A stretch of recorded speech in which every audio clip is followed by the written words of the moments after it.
ভিতরে আমাকে আপনাকে প্রেরণ করেছেন। আমরা আজকে এখানে এই সানিসুর রহমান বেহেশতের বাগানে আসছি, বসছি।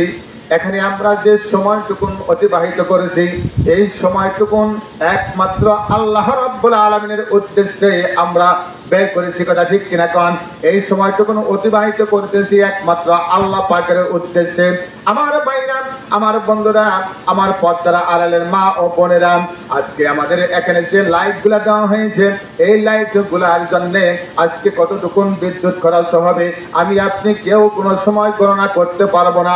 কয় ইউনিট পর্যন্ত বিদ্যুৎ খরচ করা হলো এটাও বলতে পারবো না। এই জন্য আল্লাহ রাব্বুল আলামিন এই দুনিয়ার ভিতরে যতগুলা মানুষ প্রেরণ করেছেন, তার মধ্যে জ্ঞানীবান লোক যারা, এদেরকে আল্লাহ পাকের নির্দেশে ওই সমস্ত জ্ঞানী লোক যারা আছে তাদের মাধ্যমে এই দুনিয়ার ভিতরে বিদ্যুৎটা কিভাবে আমরা তৈরি করতে পারি সেটা আমাকে